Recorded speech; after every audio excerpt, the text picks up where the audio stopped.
Uh, pada zaman 80-an, Emarus maksudnya siapa yang besar pada zaman 80-an, dia sama macam sekarang, tahun-tahun yang tuan-tuan alami lah, 2020-an. Pada tahun 80-an, dia rotation dia 40 tahun sekali. Berlaku keinginan yang besar di kalangan orang muda untuk mencetus pembaharuan. Berarti golongan 50-an, 60-an ni dia bawa apa yang dipanggil sebagai gerakan Pasca Merdeka. Kemudian tahun 70-an, ramai anak-anak Melayu masuk ke universiti, terutama Universiti Melaya. Dan tahun 70-an ni muncullah golongan anak-anak muda Melayu yang rasa tak gembira dengan generasi Merdeka, yang seterusnya merasakan seolah-olah Merdeka itu adalah segala-galanya. Jadi selepas mereka evaluate, terutama selepas pertengahan tahun 70-an, mereka evaluate balik, mereka menganggap bahawa telah wujud apa yang dipanggil fenomena statik selepas Merdeka. Orang Melayu masih ditakut lama, pemikiran masih ditakut lama. Jadi Universiti Malaya telah menggerakkan satu kumpulan anak muda yang dipanggil The Angry Young Men. The Angry Young Men ni kalau berlaku di Eropah adalah kerana gerakan anti perang yang dianggap sebagai pembunuhan, pembaziran dan penganiayaan kepada manusia. Dia bermula daripada gerakan di Eropah pada tahun 40-an, dia berkembang dengan begitu pesat di Amerika. Di Malaysia kita tak ada peperangan, tapi The Angry Young Men semangat dia datang ke Malaysia menuntut perubahan. Jadi The Angry Young Men ni pada zaman mereka datang dengan idea-idea protes. Dia protes semua idea-idea yang ada dengan mengharapkan pembaharuan dapat dilaksanakan supaya kemerdekaan itu tidak lagi dilaungkan oleh generasi yang menguasai pasca merdeka dengan semangat sebelum merdeka. Bila 70-an mereka berjuang, kita ni zaman saya ni menuai hasil. Terbukalah banyak pintu idea untuk mengisi ruang baru. Ingatlah tahun 70-an mereka berjuang untuk menentang ruang lama yang dianggap sebagai ruang yang statik seperti gerakan 40-an, 50-an sebelum kita merdeka. Bila 80-an ni, banyaklah kita nak cari ruang baru ni, kita membaca begitu banyak dan kita mula membuka jendela kita untuk menerima fikiran-fikiran baru. Setelah golongan 70-an mula menentang untuk kekal dalam fikiran lama yang dianggap sebagai gerakan merdeka. Jadi banyak bahan bacaan, kita mula apresiasi pada banyak usaha-usaha pembaharuan. Terutama dari segi percambahan idea. Sebahagian daripada percambahan idea pergi kepada gerakan Islam. Itu kalau tuan-tuan tengok ABIM berkembang, gerakan anak-anak muda yang berpenggal pada Islam, mereka pergi pada kecenderungan Islam. Mula meneroka pemikiran-pemikiran Islam yang lebih progresif pada tahun 70-an. Manakala gerakan moderate ni dia pergi banyak kepada idea-idea barat yang mula bertolak kepada apa yang dipanggil sebagai pembaharuan baru. Terutama dalam gerakan yang cuba menghentikan perkara yang paling penting, diskriminasi ekonomi, diskriminasi bangsa, penindasan kepada negara-negara bekas penjajah, neokolonialisme dan juga kepada idea-idea yang lebih membentuk dunia kemanusiaan yang lebih harmoni. Manakala gerakan-gerakan agama mula menggerakkan agama dalam dunia progresif. Orang muda datang, dia nakkan agama bersifat progresif, tidak hanya pada hukum haram dan halal, dosa dan pahala, tetapi menjadikan umat Islam tu lebih proaktif, umat Islam lebih menjadi dinamik. Jadi 80-an saya menikmati lebih banyak ruang yang terbuka, buku-buku yang boleh dibaca, akses pada bahan bacaan. Membaca sebuah karya barat tidak lagi digambarkan munafik. Membaca sebuah karya barat tidak lagi dianggap dipengaruhi oleh barat. Membaca sebuah karya barat tidak lagi dianggap oleh liberal. Jadi dengan membaca begitu banyak, 90-an kita masuk ke dalam pasaran kerjaya dengan serasa sedikit bebas daripada ikatan yang dipanggil sebagai konservatif.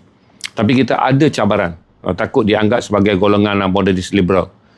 Di 90-an bila masuk ke dalam kerjaya, saya adalah banyak. Bila saya masuk kerjaya tu, saya kerja dengan syarikat yang tua, Utusan Malaysia. Di sini saya berkembang dengan banyak kerana utusan ni runut dia 1939. Gerakan Melayu 1939 yang bermula dengan Hidup Melayu. Tahun 46 berubah menjadi Gerakan Merdeka.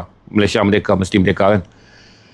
Bila saya berada di utusan, ada konflik yang sangat besar. Kerana utusan ni berpegang kepada runut tahun 39, iaitu runut Hidup Melayu, runut Merdeka 1946 dan kemudian runut apa yang dipanggil sebagai Hidup Melayu. Jadi adalah banyak peluang kerana ada ruang-ruang yang mereka kata apa idea baru yang kita nak buat bagi membolehkan utusan ini tidak tenggelam dengan sejarah kegemilangan dia tahun 39 di bawah Hidup Melayu dan 46 di bawah Merdeka. Jadi adalah ruang-ruang eksperimen yang sangat banyak dan kebetulan saya ada keuntungan kerana saya kerja sebagai wartawan, saya boleh buat eksperimen dan saya menulis sastra pun boleh bereksperimen. Jadi dalam sastra kita mula dipengaruhi oleh gerakan apa yang dipanggil sebagai modern realism, realisme baru moden. Manakala dalam sastra ni saya mula terdedah apa yang dipanggil sebagai gerakan yang lebih dinamik yang dipanggil sebagai the new journalism ataupun kemudiannya muncul Reporter Without Borders. Bila saya bekerja di utusan nak berkembang menjadi payah sebab ruang kebebasan tu bagi sangat kecil kerana utusan masih lagi memegang penyebar fikiran rakyat. Fikiran rakyat jadi oleh kerana dia fikiran rakyat, dia bertolak kepada apa yang majoriti nak pada masa tu. Jadi hal-hal yang bersangkut dengan kedudukan bahasa Melayu, kepentingan agama Islam, kedudukan orang Melayu sebagai bumi putera, hak-hak orang Melayu untuk berkembang dekat ekonomi menjadi statik dan sangat rigid. Tak boleh keluar daripada garis statik tu. Tapi dapatlah juga buat beberapa eksperimen selama 3 tahun bekerja di utusan. Dan akhirnya saya dapat berkembang dengan sangat cepat kerana Astro dibuka. Bila Astro dibuka, kerajaan menghadkan pada Astro tak boleh ambil semua pekerja tempatan bayar gaji tinggi. Kerana RTM, Media Prima dan syarikat-syarikat media lain marah. Kerana Astro syarikat besar, bermodal besar, dia tawarkan semua pada penjawat-penjawat yang terbaik daripada syarikat lain datang dengan gaji berganda. Maka pada masa itu Menteri Penerangan Datuk Mohamed Rahmat buat satu keputusan. Orang tu kalau meninggalkan syarikat media lama, dia kena menganggur 6 bulan baru boleh masuk Astro. Menjadikan Astro yang cepat berkembang pada waktu itu membuka pekerjaan dia kepada warga luar. Dia dapatlah 13 warga negara bekerja. Saya masuk kerja di Astro, bos saya ni adalah seorang Hongkis Hong Kong. Dia adalah British Hong Kong. Atas nama dia James Gibbons. Sekarang dia adalah CEO untuk CEO Discovery untuk Asia Pacific di Singapura. Atas pada saya tu pula, seorang lagi adalah datang daripada New Zealand, nama dia Perry Matai. Bos saya yang paling besar adalah Persis Tozer. Dia datang daripada United Kingdom. Dan dalam keadaan menerima begitu banyak idea-idea dan Astro ni baru nak buka, dia kosong. Dia tak ada ikatan apa pun. Dia kosong kan, dia baru nak buka. Saya adalah batch pengambilan 50 yang pertama, nombor kod pekerjaan saya 036. Saya bekerja bersama dengan batch pertama Aflin Syauqi. Manakala ketua unit saya yang bekerja tu adalah semua Mak Saleh. Jadi dengan merasa masuk meeting, kita baru kerja datang daripada syarikat konservatif Melayu pergi pada multinational English. Jadi multinational yang bergaya antarabangsa. Jadi bos saya semua Inggeris, orang-orang yang bercakap dalam bahasa Inggeris. Jadi setiap kali bila ada idea baru, kita tak boleh nak bercakap tentang sama macam dalam meeting utusan, sebab bos kita ni kayu ukur dia adalah dulu dia di CNN. Seorang kayu ukur dia adalah di New Zealand Online. Seorang kayu ukur dia adalah syarikat antarabangsa dokumentari daripada Hong Kong. Maka lama saya duduk dalam meeting, saya jadi tak boleh nak bercakap. Sebab idea-idea yang mereka kemukakan semua adalah idea-idea yang bersikat dengan globalization. Globalization tengah nak mula pada zaman saya masuk tu. Globalization sedang bermula kerana datangnya era internet.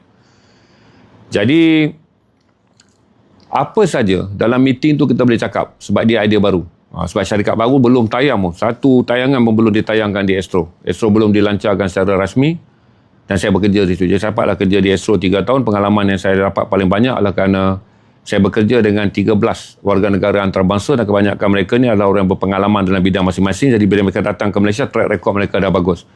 Saya bekerja dengan penerbit daripada Filipina. Saya dapat bekerja dengan penerbit daripada India. Saya bekerja penerbit daripada Australia, ramai. Menjadikan perkembangan dan juga proses saya melalui usia 29 menuju awal 30-an itu adalah dengan mendengar pandangan-pandangan yang banyak.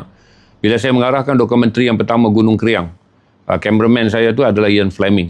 Dia datang daripada Discovery. Banyak pengalaman ni. Barulah saya belajar kata, saya pergi syuting kan, biasa bekerja dengan orang tempatan ni, kau ambil ni, kau ambil ni, kau ambil ni. Tapi bila saya bekerja dengan seorang juru kamera daripada Ireland, saya hanya brief dia, Ian, I need this type of shot. Dia tanya dekat saya, where your storyboard? Oh, saya tak ada storyboard. Dia kata, okay, sit here. Okay, show me your storyboard. Saya pun tunjuk, saya nak gambar ni keluar macam ni. Okay, thank you Zainal. I will do it. Dia pergi jalankan kerja dia, pam, ambil gambar. Saya tak ada kacau dia. Jadi, baru saya tahu tak boleh arah shot by shot. Dia kata, give me 15 minit. Dia ambil shot apa semua, dia tunggu. Lepas tu dia pergi baling kelawar tu keluar, dia rakam shot kelawar. Lepas tu dia pergi pula, kelawar tu hinggap balik, dia shot close up kelawar. Semua dia buat untuk saya sebab dia tengok storyboard saya, dia tahu saya junior, budak baru dan tak ada pun dokumentari pertama yang saya arahkan. Sedangkan dia telah datang daripada syarikat, daripada pengalaman yang sangat luas dan pernah bekerja dengan National Geographic dan Discovery. Lepas tu dia bagi tahu dekat saya, Zainal, lepas ni storyboard lagi. Jadi setiap kali dia buat satu kerja, saya sambung storyboard. Barulah saya belajar melukis storyboard atas kertas A4 yang saya bawa. Bila balik ke KL, kalau ikut dalam tradisi kita, cameraman lempar lah video. Producer lah, saya lah kena produce. Tengok satu takar kan. Dia tak balik, dia tengok visual mana yang cantik, dia tunjuk, dia cantum, dia edit. Zainal, come and see. Whether you like it or not, that is your decision. But this is my, what we call it, cameraman cut. Ataupun dipanggil editor cut. Dia tunjuklah kat saya, dia potongan. Oh, saya dah kagum lah. It's perfect, it's a documentary already. Saya hanya kena buat voice over masuk je. I just put a script inside that. Dia kata, no, you have to make decision. This is 45 minutes cuts. You only need 24 minutes cut. So saya kata dia, macam mana saya nak cut daripada 45 visual mewah dia bagi sedangkan dokumentari tu dah cantik. So saya jumpa dengan bos saya, Persis Tozer. Saya kata, Persis, I have a good visual for Ian Fleming. It's a 45 minutes cut. So I need 1 hour program. 50 minutes for advertising. Persis kata, no, you have to work on 30 minutes. Because the budget is only for 30 minutes. Saya panggil persis. Saya tunjuk. Itu saya mula belajar convince bos saya pula. Pasal cameraman saya dah kerja kuat. Bos besar tak nak terima sebab airtime dia standby 30 minit. I show you persis. Saya pun tunjuk kapasiti gini. Dia tengok kan. Dia pun tak pernah tengok kelawar keadaan kita masuk daripada terowong utara keluar di terowong selatan dalam perjalanan hampir 17 jam di gunung di gunung Kriang Kedah. Polisi kata, wah, dia kata, okay, you go for 45 minutes. It's a 1 hour program. So you need to cut shorter, dia kata. Then I want you inside there. Saya nak kamu ada dalam tu. Loh, saya kata nak kena pergi record pula gini. No, dia kata. Dia kata, you kena buat, you ada je. Masa tu kita tak ada green screen apa semua. Maka bos saya ni appreciate. Saya jumpa Ian Fleming. Saya kata, Ian, this is my first documentary. I'm so sorry. Now Persis want me to become a narrator for this program. So we don't have any shot. Then I'm standing at that place. Dia kata, jom kita balik sekali lagi pergi ke Kedah. Kami pergi berdua je. Dengan duit minyak sendiri, makan sendiri apa sendiri. Sebab tak boleh minta dah bajet. Balik pun saya pun rekod lah gambar saya dekat luar gunung tu. Bawah-bawah tak masuk dalam lah. Because pengembaraan tu agak berat. Patah balik dan edit. Jadi pertama kali saya bekerja dengan apa yang disebut sebagai bukan deadline, bukan apa. We want the best one. Jadi yang Fleming ni pergi kan. Saya share duit minyak dengan dia lah. Sebab dah jadi pekerjaan peribadi kita pergi 2 orang. Shoot kamera, tak boleh claim allowance, tak boleh claim apa. Pergi balik daripada Kuala Lumpur ke Kedah pasal Gunung Kriang assignment tu. Dan saya belajar kerja hardworking dan make things perfect. Dan buat satu benda kerana we are documentary film director. Itu bukan Zainal yang gaji bulan dia, bukan Ian Fleming yang gaji bulan dia. Now we are filmmaker, we are documentary filmmaker. We want to do the best one. Dan lagi satu kita respect because satu adalah bos kita yang bagi assignment ni hanya untuk setengah jam, suntingan 24 minit, sekarang dah bersetuju menjadikan dia program 1 jam naik 45 minit, berarti ini adalah mandat yang sangat besar. Selalu saya mula bekerja lah dengan faham, sebenarnya Mak Saleh ni kerjaan ini bukanlah semata tentang gaji bulan. Dan bukan semata kalau bos tak bagi duit jangan shoot. Pekerjaan ini adalah tentang the pride. Kita ada pride kita dalam kerja kita. Kemudian dia ajar pula dalam pekerjaan ni, this is our work. We are a filmmaker. Dia guna perkataan tu, we are a filmmaker. Maksudnya saya bukan producer makan gaji bulan, we are filmmaker. This is our pride. Salary apa semua dah tak jadi asing dah. Bila benda ni dah siap, dokumentari dah buat, dah masuk VO, we are a filmmaker. You are director then I'm a DOP. Dia kata, director of photography. You are the director of the program. Dan saya belajar. Saya kerja Astro. Dalam meeting ni saya rajin nak bercakap walaupun saya ada broken English. Waktu tu Datuk Seri Sazali Haji Ramli, dia jadi ketua head of marketing. Dia tak pernah kenal saya, tapi setiap kali buat program kita kena bagi tahu dekat gang marketing untuk jual program ni. Sazali pun masuk dalam meeting selalu gelap sebab apa? Dia English mahir. Dalam meeting tu penuh Mak Saleh, saya bercakap dengan broken English, tapi Sazali cakap confidentnya Mamat ni. Confident. Satu kali saya naik lift dengan dia. Sazali kata, Zainal, aku dapat kerja NTV7, kalau kau nak ikut boleh lah. Saya macam NTV7. Tu dia pergi NTV7. Lepas tu saya pun terfikir, kata saya nak balik jadi newsman. Sebab saya datang daripada utusan newsman, cita-cita saya wartawan. Documentary filmmaker ni tidak a newsman. Dipinggir sebagai documentary filmmaker. Lepas tu lama saya duduk dekat Astro. Saya pun pergi dah jumpa saya. Okay, saya join NTV7 dan saya set up a newsroom. Untuk memulihkan newsroom yang mengalami aliran tunai yang rendah, tetapi rolling cost yang sangat tinggi. Cara dia adalah saya kena menghasilkan program kos rendah, tapi mesti mendapat iklan yang tinggi. Waktu masa saya fikir kan, orang dah tengok news ni stagnan. Saya nak buat news channel lawan Buletin Utama. Buletin Utama sangat kuat. Dia menerima penajaan daripada iklan Petronas sangat besar. NTV7 tak ada iklan utama untuk berita pukul 8. Maka saya kata, Tuan Sazali, kita buatlah investigation reporting. Di Malaysia ni orang pernah belum buat lagi laporan penyiasatan. Sedangkan surat khabar Malaymail, akhbar Metro laku pada waktu tu kerana bermulanya trend membaca berita-berita penyiasatan, pendedahan-pendedahan tentang jenayah, judi, apa semua. Saya kata di TV orang belum buat. Kalau ada pun dia cuplikan-cuplikannya. Sazali kata kau buatlah satu episod 400 je aku bayar kau. 400. Berarti saya boleh round dalam 400 ni maksudnya gaji kita jalan. Cuma kalau ada klaim minyak, klaim apa yang memakan kos tambahan RM400. Saya buatlah edisi siasat dengan 2 bulan pertama yang gagal. Tapi okey lah. Sazali kata rada kita run news, aku dah tutup bilik berita Sabtu Ahad, rendahkan kos. Kau buat 400 tak laku pun tak apa. Sebelum ni habis beribu-ribu apa semua. Sekarang kau buat dengan tim yang kecil, 400 aku tak ada hal. Hinggalah kita jumpa pelan-pelan rhythm dia, kita jumpalah apa kejadahnya. Kita ubah dialog dia dengan naratif yang lebih casual. Menggunakan selengar bahasa jalanan sesuai dengan perkembangan bahasa jalanan yang sangat kuat pada waktu tu. Orang mula menggunakan rempit, orang mula menggunakan bosnya. Kita bawa apa kejadahnya, anak siapakah ni. Apa benar, apa benda korang ni. Kita mula tambah-tambah supaya nada penyampaian dia tu terasa lebih dekat dengan mereka yang menonton. Dan akhirnya kerana bajet kita rendah. Kita kena buat story dalam KL. Dalam KL story apa kita boleh dapat? Kita boleh dapat mak rempit, kita boleh dapat basikal lajak, kita boleh dapat curi kita boleh dapat judi mesin kuda, kita boleh dapat gambar orang curi pasir. Jadi kita repeat benda-benda bersifat corruption, kita berbuat benda-benda bersifat penyalahguna pihak penguasa undang-undang yang gagal melaksanakan undang-undang. Curi tanah dan sebagainya lah. Masuk bulan keempat dia meletup. Dan dia meletup pun kebetulan bila sampel design dia dikeluarkan oleh AC Nelson yang melaporkan mengenai kedudukan tontonan, rupanya tontonan wanita banyak. Kerana orang perempuan dia hidup dalam dunia mereka ni, mereka tak tahu mesin kuda tu apa, mereka tak tahu apa lelaki buat dalam mesin kuda, mereka tak tahu curi tanah tu apa. Jadi setelah berita-berita ni mula disiarkan, baru orang perempuan faham, oh ini mesin kuda, oh ini skandal mesin kuda, oh ini cara orang curi pasir, ini anak-anak yang terlepas malam. Oh ini mak rempit, oh ini perlombaan motor, ini 1 kilo race terbuka. Kita banyak dedahkan hinggalah orang-orang perempuan baru faham bahawa mereka tercicir banyak pengetahuan mengenai apa yang sebenarnya patut mereka ketahui sebagai ibu atau patut mereka ketahui sebagai warga negara. Jadi penonton menonton ramai.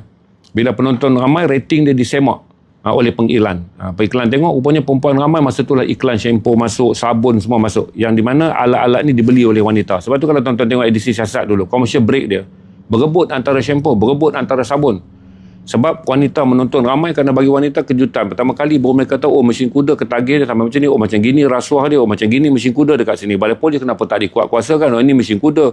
Sebelah sini balik bilik penyelaras ahli parlimen, bilik penyelaras ahli Dewan Undangan Negeri, macam mana mesin kuda boleh ada.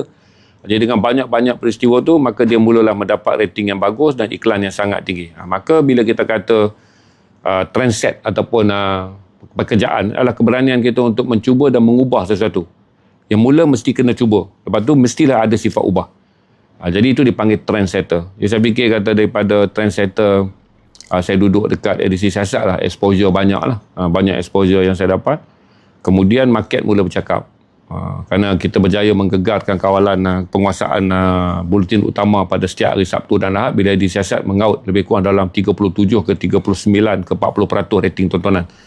Manakala rating tontonan teruk jatuh di peringkat RTM, berita RTM dan juga di peringkat berita buletin utama.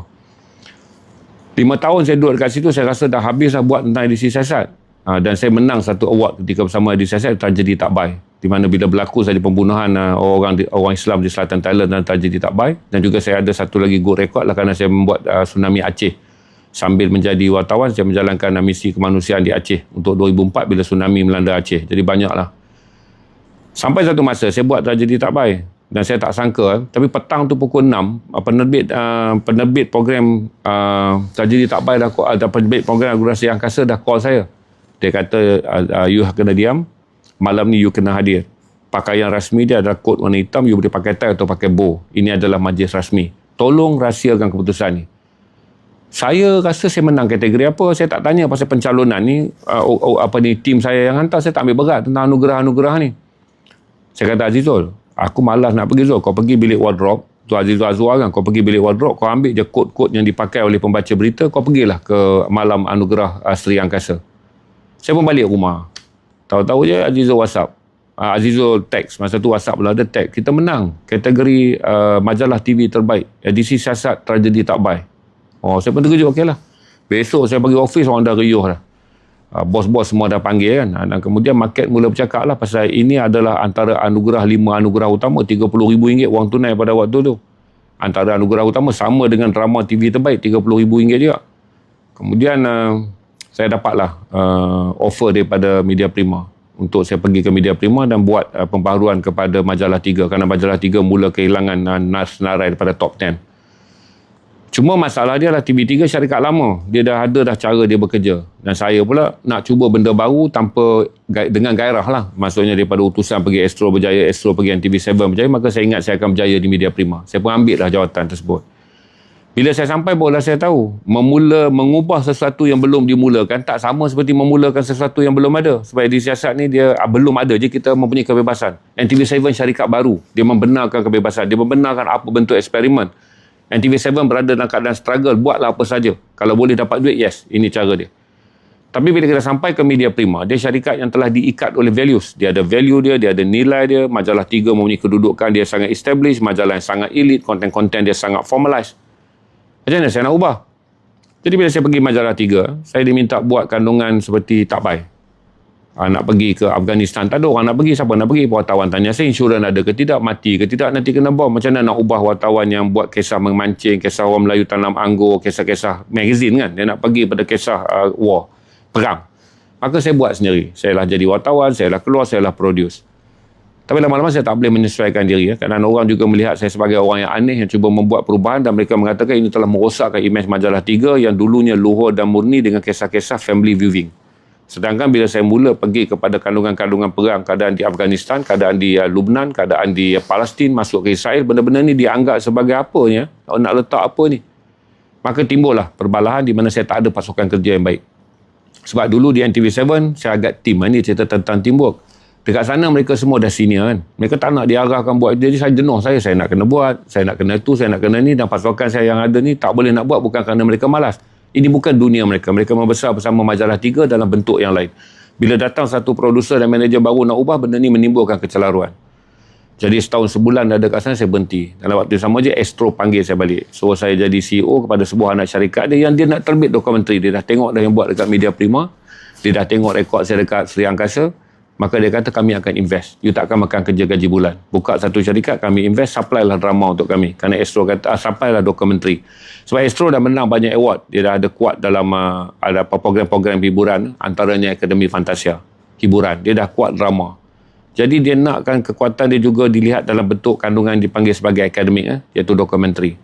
Dan yang kedua, dia spend banyak duit untuk mengisi ruang airtime dia. Untuk buat Akademi Fantasia berjuta, dia kena keluarkan drama berjuta. Tapi apa projek yang ribu-ribu tapi nampak dia maka dia invest dengan saya kerana mereka akan dapat mengurang. Dia labur banyak-banyak dalam Akademi Fantasia, tapi nak memenuhi syarat 8 jam program fresh setiap hari, dia kena invest ke atas program-program murah.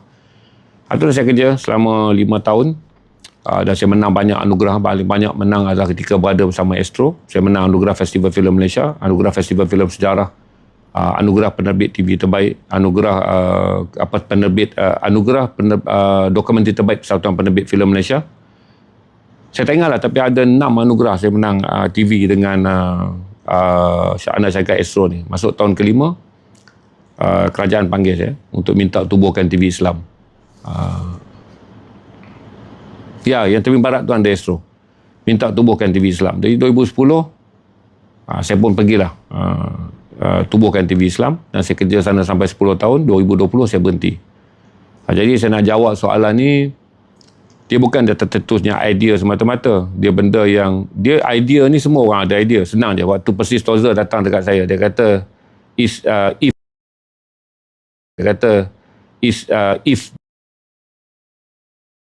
we can understand, if we can understand what's the meaning of dog bark, kalau kita boleh faham apa itu arti menjalak, itu juga idea. Maksud dia anjing menyalak ni, kalau kita boleh faham, itu juga idea. Nothing on idea. Tapi adalah tentang education. Itu saya belajar banyak daripada Persis Tozer. It's not that idea, adalah nak educate. Sebab tu bila saya baca Imam Ghazali ni, kemudian kenapa Imam Ghazali ni dihormati oleh pengarang buku ni, William Montgomery Watt, adalah kerana dia ada idea, bersandarkan kepada syariat, dia bersifat pragmatis. Dan dia ada kaedah-kaedah dipanggil sebagai logik. Dan dalam sifat Imam Ghazali, walaupun dia logik, dia ada mantik. Kaedah memperbentangkan idea logik dia bagi mengukuhkan lagi pandangan dia dengan kadar dia boleh memahamkan orang tentang apa yang disebut sebagai idea yang bersandarkan pada agama, yang logik. Itu seni yang dipanggil mantik tu.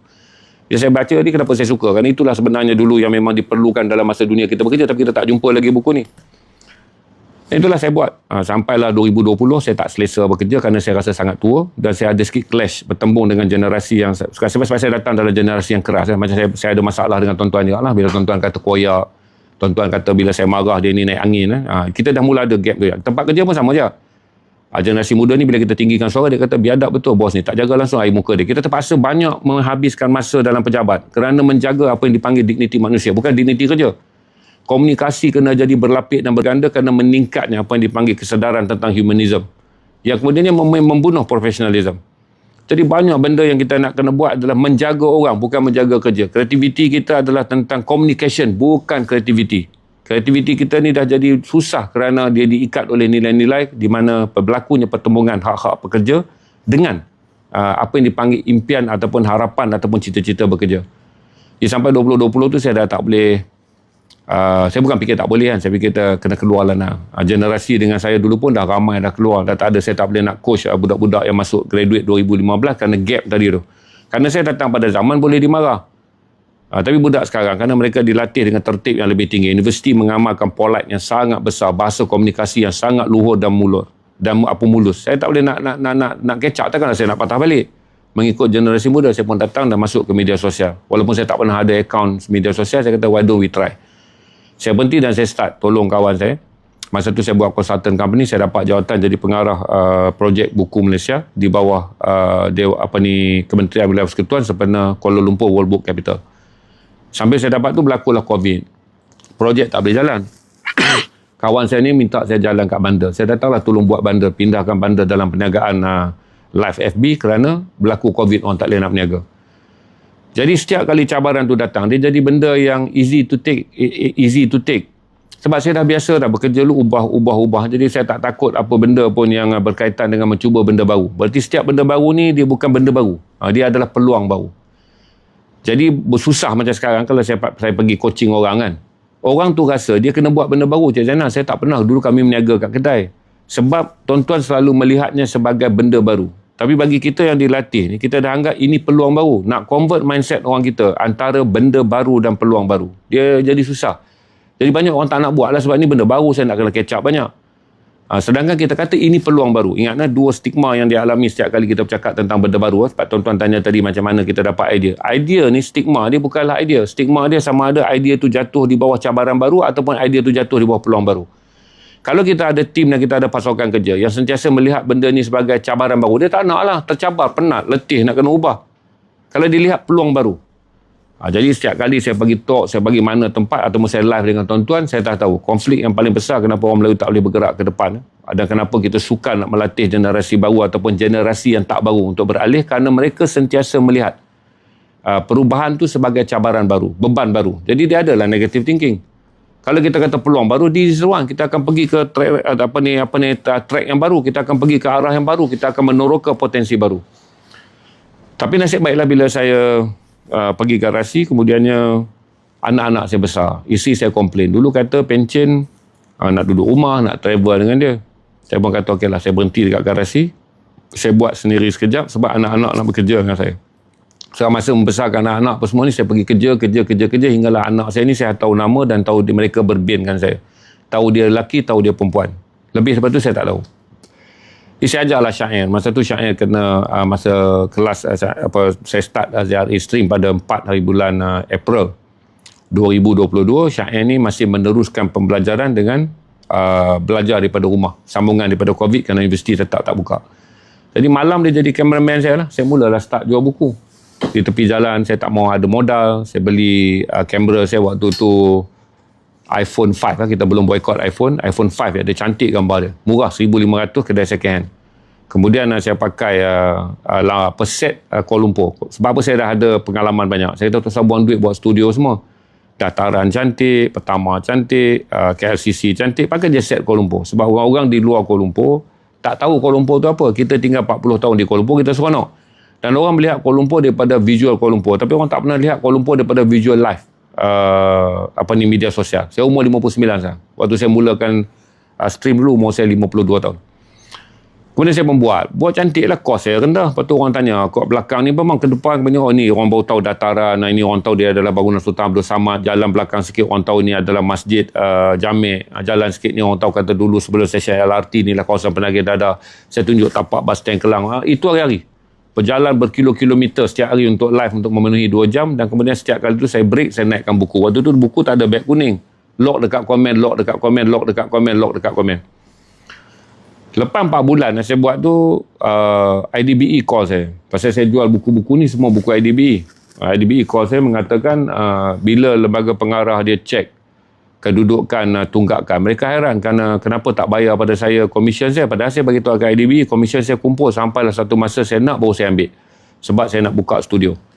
Jadi bila IDB bagi tahu dekat saya komisen dah ada 70,000 lebih dalam tempoh 3 bulan saya kerja dengan dia. Saya pun kata, dia orang kata kena bayar lah sebab ini menjadi kesalahan kerana komisen ni patut dibayar sekurang-kurangnya paling lewat 21 hari. Ini dah jadi saya pun ambil duit tu. Saya set up lah studio saya sekarang ni. Saya set up studio ni. Set up dan kemudian saya upgrade kerana saya ada sikit pengalaman broadcast, saya upgrade dia menjadi seperti broadcast lah. Sebelum kita datang kepada TikTok yang menjadi kembali phonecast. Jadi saya start lah meniaga pakaian bandar dan buku, pakaian bandar dan buku dan live FB. Kemudian pada bulan Jun 2024, kerana berlaku perang Palestin dan ramai orang dah heboh dekat TikTok, kawan-kawan saya beritahu, kalau kau bercakap dekat FB ya, meja yang duk tanya, kumpulan utama yang nak tahu tentang perang Palestin ni duduk dekat TikTok. Saya migrate ke TikTok pada bulan Jun 2024. Dengan mula apply beg kuning apa semualah. Dan lepas tu barulah saya start meniaga beg kuning dan saya meninggalkan pakaian lebih kurang dalam 6 bulan sudah kerana letih. 2 kali live dekat FB jual buku dah sangat letih sebab jual politik kan. Nak kena bercakap dengan tuan-tuan panjang untuk membuat sesi sharing. Lepas tu saya minta lah semua anak-anak saya datang kerja dengan saya. Saya kata Ilham bekerja dengan satu company, berhenti Ilham kerja dengan ayah. Manage semua, ayah ajar tentang perniagaan, pengurusan kewangan, how to manage a credit, cash flow, how to rolling a capital, macam mana nak buat saving, macam mana nak manage stock, apa semua. Dan kemudian saya bawa lah satu kawan saya yang mahir dan juga boleh kendalikan sebab terima kasih daftar TT kan. Saya kata lepas tu saya bawa satu kawan saya yang ada pengalaman mengurus kerana saya tak nak pening mengurus. Kemudian saya jumpa Arif, saya bawa Arif untuk jadi researcher kerana saya memerlukan seorang pembantu menyediakan kandungan. Sebab saya tak boleh ada ramai orang. Dulu kita bilik berita kan, saya kuat tahu banyak benda sebab saya ada 23 wartawan, 4-5 producer. Sekarang saya kerja, Arif research. Lepas tu manage office stock apa semua Ilham buat. Cash flow Ilham buat. Noah akan urus semua keperluan-keperluan dalaman ni sebagai orang yang mengambil mandat kuasa saya mengurus. Saya tak perlu mengurus dalam hari ini, saya datang tempat tonton saya cakap je. Itulah saya cerita kata paling rumit kalau kita nak berbincang tentang apa itu yang sebenarnya jadi idea. Semua orang ada idea. Tapi semua orang kemudian tidur dengan idea dia. Sebab bila dia tengok idea dia, dia akan kata, oh banyak cabaran nak laksana idea ni, banyak kerumitan dia. Tapi ramai orang tak pernah faham bahawa idea lah alat untuk pergi kepada peluang. Jadi ramai orang tak boleh convert idea tu sebagai peluang. Sebagai contoh, stream buku ni. Sampai sekarang kan saya dah buat 2 tahun. Dan semua orang tahu. Kata bukanlah kaya kalau tuan-tuan tengok dekat pintu stream buku saya kan dah 90,000 buku saya jual dalam tempoh 23 bulan. 22-23 bulan. Tentulah orang dapat ukur besar ni saya sama Zainal meniaga buku lebih kurang dalam 3,500 buah buku sebulan. Kalau kali dengan RM30 berarti Abang Zainal buat 100,000 lebih jualan buku sebulan. Kalau dia untung 40%, berapa banyak Abang Zainal dapat. Jadi patutnya orang dah boleh baca dah. Tu komen kan sekat beg kuning tu tuan-tuan boleh baca matematik dia sebab maklumat di kita doxing kita dalam media sosial ni semua orang boleh check. Doxing sale kita semua orang boleh check. Tapi orang tak nak buat sebab dia kata bila ada satu lagi, bila dah dapat peluang, orang akan kata apa? Peluang yang diperoleh orang tu tak sama dengan peluang kita. Jadi dia kata Ahmad Zainal boleh lah, dia dah ada pengalaman. Ahmad Zainal boleh lah, dia boleh cakap depan TV. Ahmad Zainal boleh lah. Sama kita kata Jepun boleh lah, dia dah macam tu. Amerika boleh lah, dia macam ni. Orang ni boleh, kita sentiasa tak boleh. Jadi salah satu benda yang saya jumpa kali kedua, pengalaman saya yang kedua, pertama adalah mereka sukar nak menukarkan idea kepada peluang. Semua akan lihat idea baru kepada permasalahan baru, cabaran baru. Ini merumitkan kehidupan. Yang kedua pula, mereka akan rumit untuk mengatakan bahawa kenapa kita tak boleh buat. Dia tak cari sebab bagaimana nak buat. Jadi banyak yang berundur kan. Jadi saya penetrate market ni sepatutnya kan, orang kata apa, buku barang yang paling susah dijual. Macam mana Abang Zainal dapat 2 kali menjadi kedai nombor 1 di TikTok. Kalau saya jual tudung, saya jual gincu, saya jual macam Khairul Amin kan, produk makan, tak ada kisah jadi nombor 1 di TikTok. Tapi dalam tempoh 24 bulan saya berada di TikTok, 2 bulan kami menerima anugerah kedai nombor 1. Berarti saya jual barang yang paling susah orang Melayu nak beli. Tak berada dalam 20 list utama orang Melayu adalah membeli buku. Jadi dia kata pula dia tak boleh buat. Jadi selalunya saya jumpa pula, mereka akan mula bercakap tak boleh buat. Jadi dia lupa bahawa semua benda memerlukan proses pembelajaran seumur hayat, dan semua perkara adalah learn through experience. Dan semua orang melalui bahawa kalau kamu berjaya pada kali pertama, kamu akan rugi kerana kamu dapat satu ilmu, buat terus berjaya. Kalau kamu gagal pada kali pertama, kamu dapat banyak ilmu. Ingat kalau kita berjaya terus, kita tak sempat cari permasalahan untuk gagal sebab kita dah start dengan berjaya. Kalau kita gagal baru berjaya, kita ada dua-dua. Jaga-jaga sebab dulu kita buat, kita dah pernah gagal. Waktu kita berkembang bulan pertama, katalah modal kita 20,000, kita dah gagal. Kemudian baru kita berjaya. Kita akan berhati-hati kerana kita dah ada dah safety untuk lihat di mana kegagalan bermula. Airtime, waktu bekerja, strategi barang, cash flow macam mana. Kita dapat study. Tapi orang Melayu, dia nak perkara yang pertama terus berjaya. Maka kerana takut pada kegagalan dan anggap gagal tu gagal. Itu masalahnya kita baca perkataan GAGAL tu gagal. You are failure. You are loser. Dia tak percaya dia part of process learning. Gagal, dia strategik. Dia panggil gagal yang strategik. Jadi ramai orang tak nak buat. Sebab potensi untuk gagal tu tinggi kerana dia tak cukup bakat, dia tak cukup pengalaman, dia tak cukup apa, cepat cukup apa. Gagal sebab kena tipu satu pelajaran lah begini. Saya stopkan dulu dekat gagal kena tipu ni. Baik. Saya kena tipu RM70,000. Saya kena tipu. Saya recover balik lah. Tapi RM20,000 saya tak dapat balik. RM20,000 tu orang tu datang, offerkan saya satu projek, lari. Orang tu lari. Yang satu lagi tu saya boleh recover. Di mana produk yang dijanjikan tak sama dengan dihantarkan. Saya terpaksa turun harga lelong untuk jual. Kena tipu. Dalam benda dunia ni tuan-tuan, saya cerita kat tuan-tuan, tanya arah jalan pun kena tipu. Apatah lagi tanya arah kehidupan. Yang takut tadi kan, gagal sebab kena tipu. Tanya arah jalan pun, orang boleh tunjuk jalan yang salah.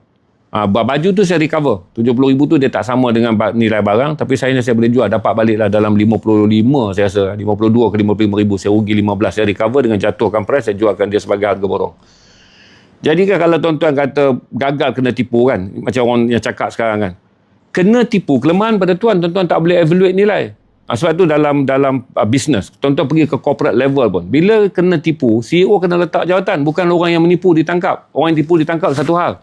Itu dipanggil penjenayah yang menipu. Dia kena charge lah di bawah tipu. CEO kena letak jawatan.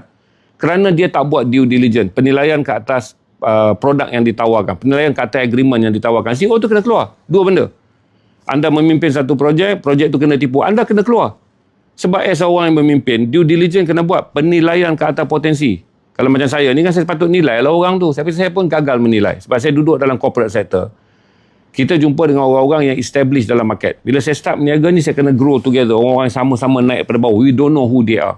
Dia orang tak ada track record. Kita tak boleh evaluate track record mereka. Mereka boleh tracking jejak. Kerana mereka adalah orang-orang start grow daripada bawah. Penjaja ni, kita berniaga kecil. Corporate kita boleh track. Jadi we learn lah. Jadi bila kata gagal sebab kena tipu, lama-lama tak berniaga. Kita learn. Sebab tu saya kata kan, kalau kita tanya arah jalan yang percuma, bang, jalan nak pergi, orang pun boleh tunjuk jalan yang salah, kita sesat lagi. Bertanya arah jalan pun kita boleh sesat. Apatah lagi bertanya arah kehidupan. Itu yang saya jelaskan kepada tuan-tuan. Dia tak ada masalah. Saya undur diri, tak ada masalah ni, tempat ni saya buat. Saya undur diri, tutup lah Zainal habis lah. Anak-anak saya ambil lah pengalaman bekerja. Bawa lah CV mereka. Kalau laku mereka beritahu mereka pernah bekerja dengan saya, ataupun mereka mulakan perniagaan sendiri, mereka belajar. Sebab satu lagi tuan-tuan, perniagaan bukan warisan. Because talent yang ada dengan saya tak sama dengan talent anak saya. Tapi kalau anak saya boleh curi talent perniagaan, lepas tu dia tahu how to run a business, dah cukup. Yang paling penting business. Yang saya buat ni bukan key business. Behind me is a business. Saya ni alat pada berniaga tersebut. Jadi we know, kita kena tahu dulu kaedah berniaga tu. Saya duduk kat depan ni adalah kaedah berniaga. Yang penting perniagaan yang ada di belakang. Orang selalu salah faham je tentang what is a business is all about. Oh, dia kata kalau Abang Zainal berhenti, tak ada siapa nak run, siapa nak jual buku. Itu part of business. Yang paling penting anak saya tahu flow buku, dekat mana nak ambil buku, cetak buku, harga kos, harga produce sendiri, harga jualan combo, harga bila jualan lantai, harga bila jualan borong, harga bila jualan try, harga bila jualan eksklusif, harga bila jualan pukal. Dia faham semua benda tu. Itu yang duduk di belakang yang tuan-tuan tak nampak. Jadi tuan-tuan cuma kata menjual ni bukan bisnes. The strategy of business ni satu je. Saya muncul live, kena jual waktu live. Sebab traffic live lebih tinggi, saya boleh review buku, saya boleh convene buku. Dia satu daripada puluhan cabang yang mereka belajar dalam perniagaan ni. Stok, buku mana yang relevan untuk jual, prescribe buku. Buku mana yang bila kita jual, prescribe dia boleh jadi medicine ataupun dia boleh menjadi ubat kepada pengguna. Sebab kita menggunakan konsep anda adalah pengguna buku, bukan pembaca buku. Jadi tuan-tuan selalu akan fikir kalau saya tak ada syarikat ni lingkup. Yalah memang saya tak ada lah live ni. Tapi tak berarti anak saya tak boleh hidup sebab dia learn 19 lagi cabang. Saya ni cabang yang ke-20 iaitu live stream. Tapi kalau ada jumpa 20 orang macam saya, ramai je tuan-tuan tengok orang yang live kan, buat konten. Do they can make money? Dia tak boleh buat duit. Dia hanya boleh influence pergi endorse kedai, pergi endorse makan, pergi endorse apa. Ramai je yang jadi talent. Dia buat lawak, follower dia ramai. Itu dia minta star. Bagi bintang. Dia have to asking you all untuk support dia punya business. Dari segi bintang je. Ramai je. Berarti ramai yang boleh muncul depan kamera. But they know how to business is all about. Ramai yang ada 3 juta follower. Live dia ada 18,000. Do they can monetize their life? Do they can change the numbers to money? They can business tak? Tak boleh business. Berarti tak semua benda orang boleh muncul depan kamera. View dia sangat tinggi. Tapi dia boleh convert benda tu kepada perniagaan. They can become an influencer. Sebab tu orang gila nak jadi influencer. Because they get the popular numbers. Tapi tak semua influencer can convert that to the business. Dia kena belajarlah tentang perniagaan. Sebab tu saya kata ada 20 trust. 19 adalah trust perniagaan. Satu adalah trust penampilan di depan media sosial. Ada saya jelaskan kepada tuan-tuan. Tuan-tuan mesti faham. Bukan semua orang memerlukan talent untuk berada di depan kamera. Berarti itulah asas perniagaan. Nah, asas perniagaan dia ada lain. Ramai orang yang muncul depan kamera. Berapa banyak influencer. Pergi jumpa dia orang. Dia kena endorse kedai makan. Dia kena review food. Buat benda yang sama. Okey? Bolehkah mereka mencipta peluang pekerjaan pada orang lain? Tak boleh. Can they become a taxpayer? Tak boleh sebab pendapatan tu kecil. Jadi saya nak ingatkan kepada tuan-tuan. Sama juga tuan-tuan cakap tentang Khairul Aming. Khairul Aming ni dia memiliki 20 bakat. Satu adalah tentang dia muncul di depan kamera. Tapi menggerakkan rembayung, memulakan perniagaan tentang bisnes sambar dia apa semua. Itu adalah 19 lagi bakat yang kalau dia boleh bercakap depan kamera pun dia tak ada lagi 19 knowledge tu cash flow bisnes. Saya sebut 19 ni angka lah secara mudah untuk tuan-tuan ingat. Cash flow, manage people, HR, jaga dia punya perniagaan, sistem, mendapatkan sistem bekalan makanan yang okey, pengawetan tin yang cantik, packaging yang cantik, harga yang relevan. Mempunyai 12,000 orang yang akan support dia dalam sistem beg kuning setiap kali produk dia dilancarkan. Di mana-mana akan naik live dia supaya beg kuning dia membantu dia untuk mencapai jualan 1 juta, 2 juta, 3 juta, 4 juta sebulan. Jadi dia another skill of Khairul Aming.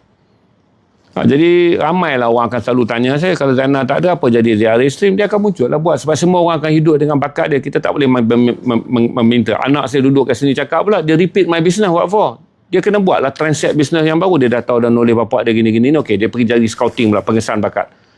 Oh, dia ni boleh ni. Dulu ayah aku cakap kalau gini-gini boleh. Okey, lepas tu nak assemble macam mana? Okey, ayah aku assemble, bawa seorang ni, bawa seorang. Kalau nak saya nak berniaga tudung, nak berniaga benda lain yang bukan konten dia, yang yang konten dia bukan geopolitik. Mereka tahu. Sebab ini satu je daripada cabang perniagaan tu. Iaitu muncul dan bercakap tentang geopolitik sesuai dengan asas dan bakat dan aset yang saya ada. Bidang yang saya dah bekerja selama 26 tahun ketika berkhidmat dalam syarikat korporat dan 6 tahun ketika saya berjalan bersendirian. Jadi, tuan-tuan malam ni terbuka lah sikit. Saya harap tuan-tuan boleh faham. Ramai saja orang yang kemudiannya boleh buat konten tapi dia cannot make money. Ramai orang saja duduk dalam ni buat beg kuning, KKB ni. Tanya dia KKB, ilmu buku, bual buku. Mereka buat konten tak? Tak. Mereka jadi pembuat beg kuning ni, tanya dia orang buat berapa. Minimum 3,000 sebulan. Ada yang boleh capai 40,000. Kalau tuan-tuan tengok dalam senarai jualan bagi bulan April, bulan Mac yang dikeluarkan oleh Cafe Book. Cafe Book lagi besar pada saya. Beg kuning dia paling besar 80,000 satu bulan. 80,000 sebulan. Yang jaga dengan Cafe Book. Cafe Book, Book Cafe tu kan besar kan kedai buku dia. Budak-budak yang jadi dia punya affiliate, affiliate.